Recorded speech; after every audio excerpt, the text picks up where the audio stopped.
You're walking down the street and notice a QR code right next to a parking meter. You have just parked your car, but for some reason, this QR code is grabbing all the attention. You think to yourself, hey, maybe this is how I pay for parking nowadays. You take out your phone and scan it. A link opens up and redirects you to a fishy-looking site that shows you where you have to pay and is asking you for a lot of money. There's no one around you to help, and you know for a fact this is not the price for 2 hours of parking. After going through the procedures, you look at your bank account and are in shock. They took a lot of your money. You call the bank to quickly freeze your account and ask them to help you get your money back. You scratch your head in confusion and look around you. Nobody seems to mind these QR codes scattered all over the city. You show them to other people in the city, and they're also surprised. QR codes stand for Quick Response Codes, since they're easy to scan and get info on something. It only takes seconds to get an insight on something or check out the menu at a restaurant. While this has been an awesome way to make our lives easier, some people are using it for the wrong reasons. Many experts warn about randomly scanning QR codes off the streets, since it may lead to scam websites where people can take your information and bank details and gain access to your credentials, just like what happened when you were trying to pay for parking. So that QR code that you scanned redirected you to a fake website where you handed out all your personal information, including banking details. The people behind this scam can now access your account and take out as much money as they want.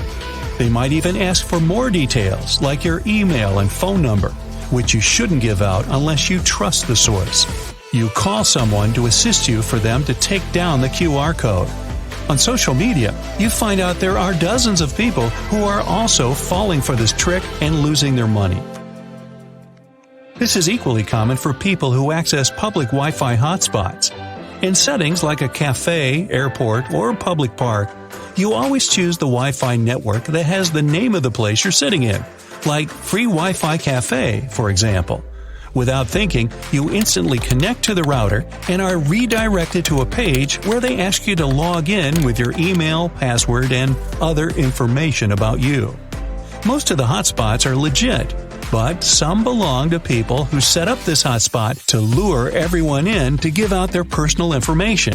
Once you enter their page, the people on the other side are watching you jot down everything they ask for. They even create a page where you have to fill in extra personal information about yourself, like addresses, place of work, and so on.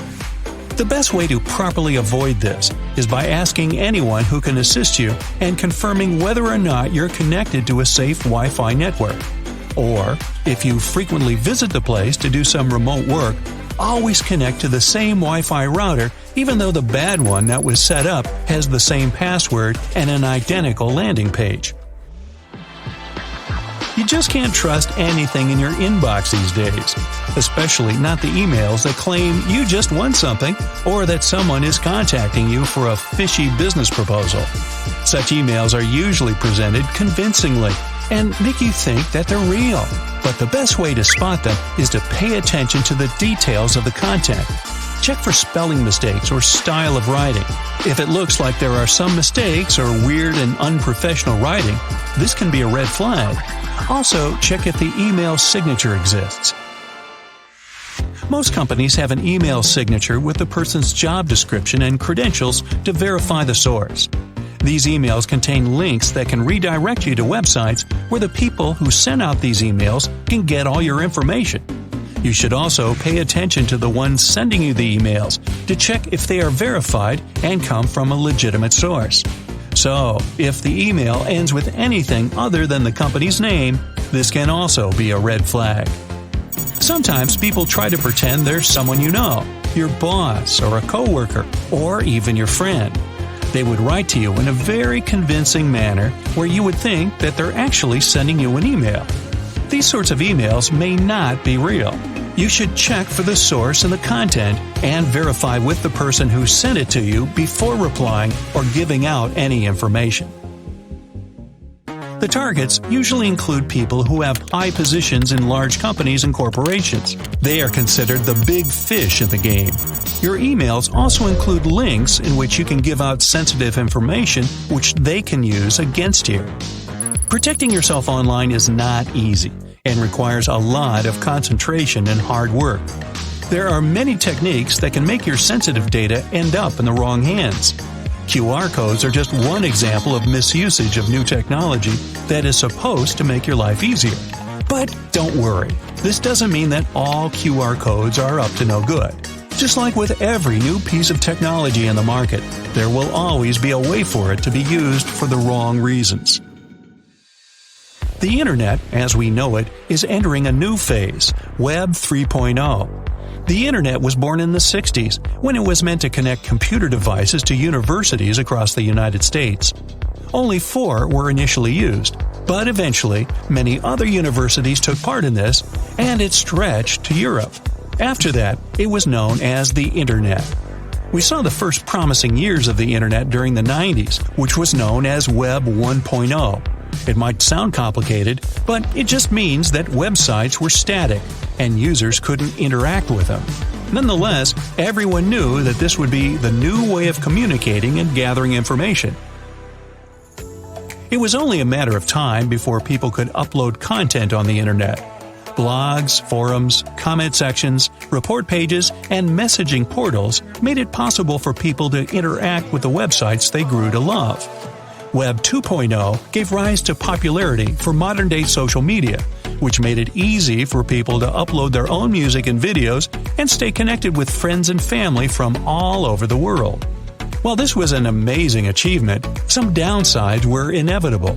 It's easy for anyone to dig up information about anyone publicly online. In this day and age, online privacy is basically non-existent. But the main issue with Web 2.0 is that whenever someone uploads a piece of content, it does not technically belong to the user anymore.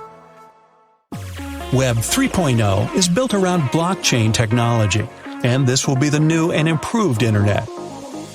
Blockchain is a publicly accessible domain that shows transparent transactions for any user. This means that if you upload a piece of your artwork, they will know that you are the original creator. Nobody can claim your artwork as theirs. And this goes for anything that can be traded online. This will protect the content creator to the fullest. As of 2022, we're still in the early stages of this, and it's only going to get more interesting. Major corporations are developing metaverses, where people can transport themselves into virtual realities. In this world, you can socialize, buy stuff, and interact with the world around you. You can pick any avatar you want and wear anything you feel like. Hey, you want to dress up as an astronaut? You can. You can go to different planets across the metaverse and meet all kinds of crazy-looking avatars. In the workplace, you can even attend different meetings with coworkers to discuss work-related stuff while physically sitting at home. Gaming will also be elevated to a brand new experience where players are immersed in a world where they can be anyone or anything. This will be the future that we will get to witness in the coming years.